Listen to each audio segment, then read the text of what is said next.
There's a line that no football federation should ever have to say about a World Cup. But this past Friday, Iran actually said it: "We are the most oppressed team in this tournament." Now, this wasn't just some random fan venting on social media, or a pundit trying to get clicks. That was Amir Ghalenoei, the head coach of Iran's national team. He's describing his team's experience at the 2026 World Cup in a way no coach in history has ever had to. And right after that, Iran's Football Federation did something incredibly rare during a World Cup. They filed a formal complaint against FIFA, the very organization running the tournament they worked so hard to qualify for. Today we're breaking down exactly what's going on, why it's happening, what FIFA's role is, and what this says about a tournament that's making just as many headlines off the pitch as it is on it. Let's start with what triggered all of this, because what Iran is dealing with is completely unheard of in World Cup history. According to Iranian sports officials, U.S. authorities have put a strict entry window on their team. The squad can only enter the country 24 hours before kickoff, and they have to fly right back out the exact same day the match ends. Think about that. 24 hours for a World Cup match. That is the only time Iran's players are allowed on American soil before playing on the biggest stage in the world. Compare that to every other team. Normally, for any big international match, let alone a World Cup game, teams show up 2 or 3 days early. They need time to recover from flights, train on the local pitches, adjust to the time zone, the weather, and the city. That prep time isn't a luxury, it's the bare minimum standard at this level of sports. Every team plans around it, but Iran isn't allowed to. Because of the visa and travel rules between Iran and the US, the Iranian Federation couldn't even set up their base camp in America. Instead, they had to set up camp in Mexico. Just think about the logistics of that. A team playing games in the US, specifically in Los Angeles and Seattle for their group stage, is living and training in a whole different country. For every single match, the players, coaches, medical staff, and crew have to cross the border into the US, play the game, and then immediately head right back across the border to Mexico. Nobody else in the tournament has to deal with this. Every other country has a base camp close to their host cities, keeping a steady training rhythm. Iran is playing by a totally different set of rules, not because of football but because of politics. And this isn't just an annoying setback, the team says it's hurting their performance. Iran tied 2-2 with New Zealand in their opener, and coach Ghalenoei blamed the travel restrictions directly. He said his original plan was to get to the city 2 days early so the players could be in peak physical shape, and then head back the day after the game. But they couldn't do any of that. So, the Iranian Federation officially complained to FIFA. They pointed out that these rules violate the principle of equal conditions for all participating teams. That's supposed to be the core promise of the World Cup. Everyone competes on a level playing field. Obviously, no two countries have the exact same resources, but the conditions should be close enough that the game is decided by football, not by borders and customs paperwork. Iran is arguing that a 24-hour window and constant border crossing completely breaks that promise. Here's the thing, this isn't just happening to Iran. It's part of a bigger trend we've been tracking all week.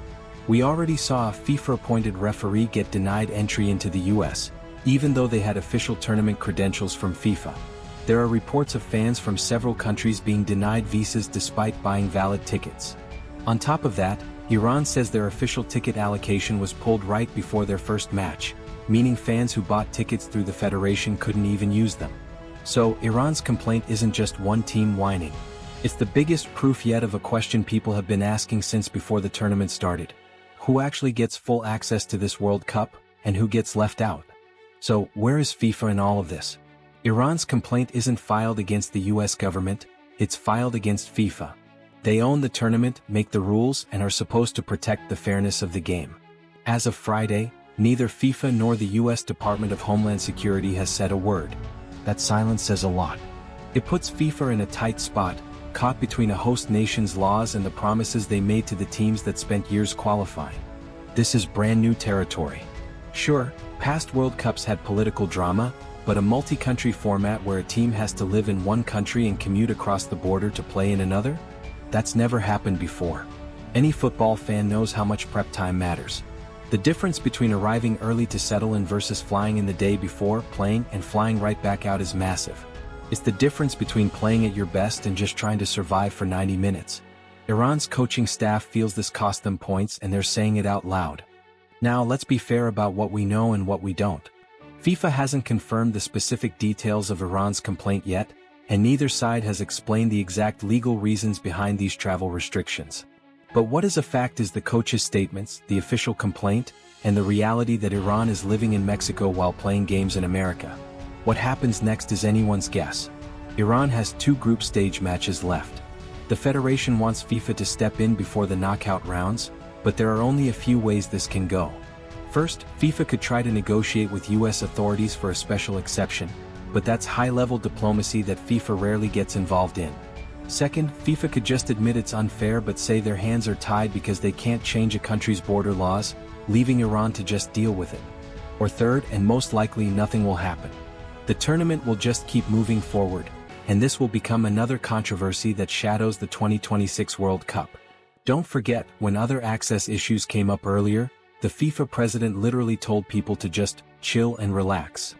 That didn't go over well when a referee was turned away at the border, and we'll see if he tries to use that same tone with an entire national federation. No matter how FIFA responds, this is no longer just a travel issue. It's a massive question about what the World Cup actually stands for. Every team that goes through the grind of qualifying does it believing that once they get to the big stage the fight will be fair. Iran is officially arguing that the game is rigged against them logistically. For the players, it adds a mountain of stress. Crossing borders before and after every game, living out of a suitcase in a different country, and knowing your preparation was compromised by things you can't control. And for the fans who had their tickets taken away, it's a heartbreak that has nothing to do with the scoreboard and everything to do with fairness. What do you think? Should FIFA step in when a country's laws create an unfair disadvantage for a qualified team? Or is this just outside of football's control, no matter how unfair it is to the players? Let me know what you think in the comments. I read every single one. If you want to stay updated on this story and everything else happening at the World Cup, hit that subscribe button. We'll keep covering it honestly as it unfolds. This story is still developing, and as always, football never stays quiet for long.